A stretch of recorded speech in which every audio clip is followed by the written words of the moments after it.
Fala galera! Vamos então ao segundo método de soma de vetores. Esse segundo método é chamado de paralelograma. E por que o nome é paralelograma? Pois justamente nós vamos formar nesse método uma figura que é o paralelograma da matemática. Uma figura onde nós temos dois lados paralelos e outros dois lados também paralelos entre si. Para te exemplificar como que funciona o método do paralelograma, temos aqui dois vetores, quaisquer A e B. Vamos fazer a soma deles agora, utilizando o paralelograma. Acompanhe então comigo. A mais B. Aqui no método do paralelograma, eu vou pegar a origem dos dois vetores, do vetor A e do vetor B, e as origens desses vetores estarão no mesmo ponto. Então, vou unir agora origem com origem. Já difere do método dos polígonos. E agora, justamente, eu formarei um paralelograma.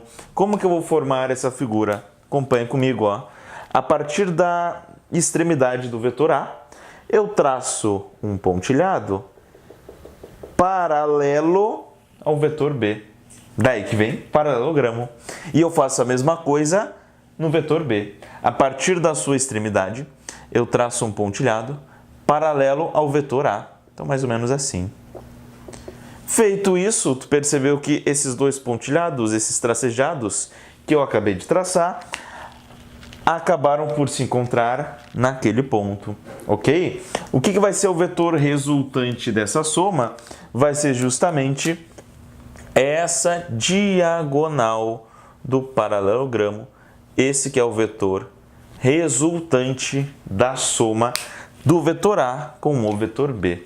Assim que nós fazemos a regra do paralelogramo, certo? Mas não para por aí. A regra do paralelogramo, ela também é útil, pois nós podemos determinar também qual é o módulo, ou seja, a intensidade do vetor soma, do vetor resultante da soma de A com B. Porque nota, isso aqui é só para tu ter uma representação geométrica, muito bem, da soma. Agora, para obter o módulo, nós vamos ter como auxílio a lei dos cossenos, que tu aprende lá na matemática. Então, por exemplo, ó, se eu tenho aqui o vetor A com um outro vetor B, para que eu obtenha o módulo da soma entre eles, eu preciso primeiro conhecer quanto que vale este ângulo θ, ou seja, o ângulo entre o vetor A e o vetor B, e aí eu vou precisar aplicar a lei dos cossenos, e isso vai me dar a seguinte conta. R ao quadrado, ou seja, o vetor resultante ao quadrado, é A ao quadrado mais B ao quadrado mais 2AB vezes o cosseno do ângulo entre os dois vetores. Ok? Então, para nós obtermos o módulo do vetor resultante da soma, usamos a lei dos cossenos, certo? Uma pequena observação que eu faço é que, se tu já conhece a lei dos cossenos, tu pode estar estranhando isso um pouco, porque eu coloquei um mais ali, e na lei dos cossenos aparece como um menos.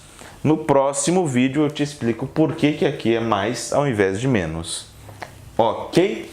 Bom, queridos e queridas, isso aqui, da maneira como está aqui, ainda, no momento que eu gravo esse vídeo, ainda não apareceu no Enem, certo? Isso aqui aparece na prova de física nos vestibulares mais difíceis. É mais raro de aparecer nas provas de física. Para as provas de física, eu destaco 3 casos que mais aparecem de soma de vetores. Vamos lá. Caso 1.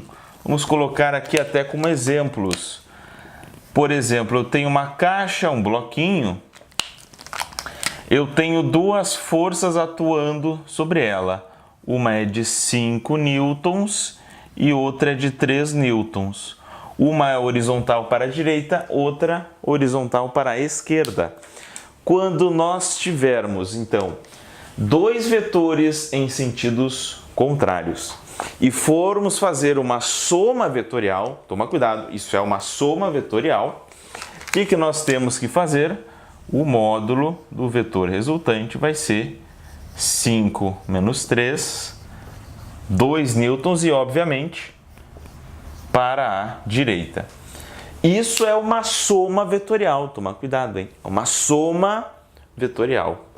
Ok? Eu estou somando dois vetores, mas o módulo deles é subtraído. Uma coisa é somar dois vetores, aí outra é subtrair os módulos. O segundo caso, então, o caso 2, é caso nós tenhamos as duas forças no mesmo sentido, 5 newtons e 3 newtons no mesmo sentido, certo? Nesse caso, o vetor resultante, quando eu tenho os dois no mesmo sentido, eu vou precisar, então, somar o módulo dos dois vetores, o que vai me dar, então, 8 newtons. Então, o resultante é uma força de 8 newtons, horizontal e para a direita. Tanto isso como isso é uma soma de vetores. E aí, o terceiro caso, caso 3, vou só trocar os valores agora. Imagina agora que nesse objeto eu vou ter uma força de 3 newtons, e olha onde é que eu coloquei ela, vertical e para cima. Outra força de 4 newtons, horizontal para a direita. E a pergunta que eu te faço é a seguinte: só olhando a situação aqui, qual é o módulo da força resultante, do vetor resultante, nesse caso? Fala para mim, fala para mim. É 7? Não. Não é 7. Senhor, mas como? 3, se eu somo com 4, dá 7? Sim. Se tu somar o número 3 com o número 4, aí sim, o resultante é 7. Mas tu não está somando números, tu está somando vetores. Com vetores a jogada é um pouquinho diferente. Se eu usar a regra do paralelogramo para este caso aqui, onde nós temos um vetor vertical para cima, outro horizontal para a direita, faz aqui comigo então, ó, regra do paralelogramo. Olha só, o vetor resultante aponta na direção diagonal, certo? Diagonal. Ali está apontando ele.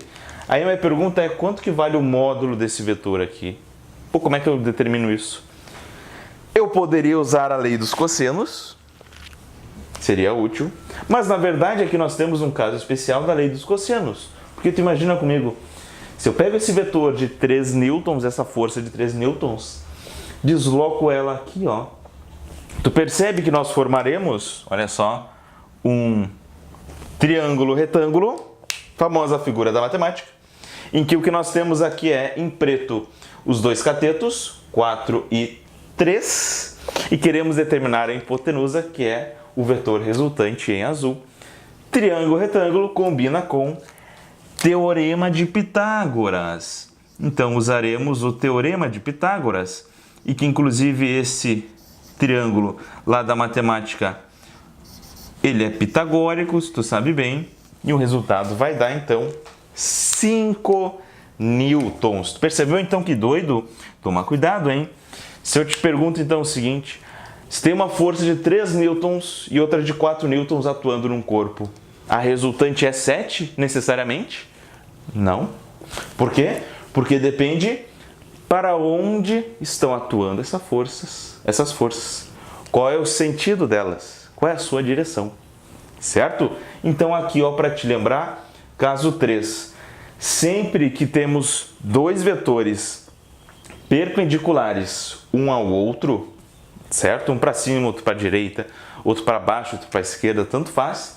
Para nós obtermos o módulo do vetor resultante, usamos o teorema de Pitágoras para isso, ok? Então tá aí, como fazer a soma de dois vetores usando o método do paralelogramo. Esse método só pode ser usado para dois vetores. Senhor, se eu tiver 3, eu não posso usar o paralelogramo? Pode sim, claro que pode, mas sempre de 2 em 2. Então, se tu tem 3 vetores e tu quer somá-los usando o paralelogramo, tu vai ter que juntar 2 vetores e aí depois desses 2, junta com o terceiro. E para obter o módulo, usa a lei dos cossenos. Mas o que provavelmente tu for usar, se tu for fazer o Enem, uma prova mais fácil, vai ser esses 3 casos aqui, que é o que geralmente aparece. Muito bem, até um próximo vídeo. Dá um tchau pro senhor agora. Tchau!